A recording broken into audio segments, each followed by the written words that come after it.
Hello mga kabayan and welcome back to my YouTube channel. So, isa ka ba sa mga OFW na gusto nang umuwi sa Pilipinas? So, ayan no.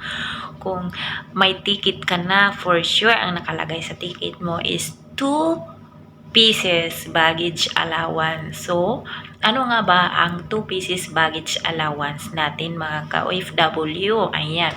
Ang 2 pieces baggage allowance ay ibig sabihin po ay dalawang malita na tig 23 kilo ang bigat.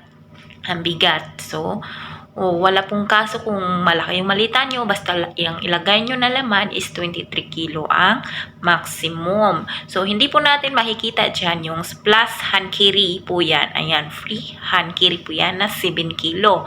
So, tatanong pwede bang sumobra? Kung wag ka ba yan, isakto nyo lang ng 7 kilo, tapos kung may sobra talaga, ilalagay nyo lang sa paper bag. Kasi pwede tayong magbitbit ng paper bag. Ayan, paper bag. Maliit lang para hindi siya masita.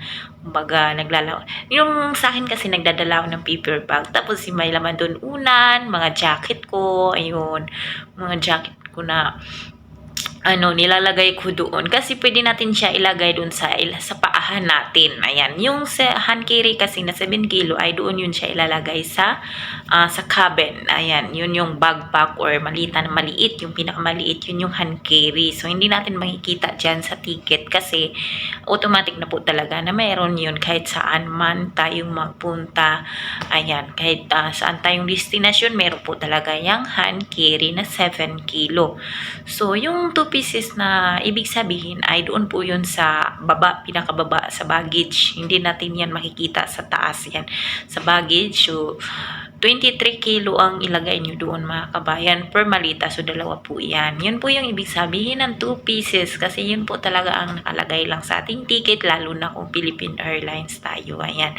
Yung iba namang airlines ay naglalagay sila ng mga kilo. Pero madalas, 2 beses na po ako umuwi. Galing Saudi pa uwi ng Pilipinas ay 2 pieces baggage allowance lang po ang nilalagay nila doon sa ating ticket. So, good luck mga kabayan. Sana ay nasagot ko ang inyong katanungan na kung ano nga ba ang ibig sabihin ng 2 pieces. So, sa mga nagtatanong din pala kung pwede ba ang magdala ng cellphone ng 3 or 4, pwede po.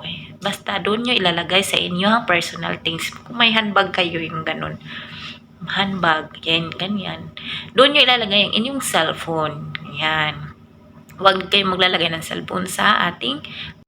So, ito pala ang aking malita kabayan. Itong 2 pink. Ayan, from Saudi, pauwi ng Pinas. Ito, nabidyohan ko siya. Ayan, ito yung bag.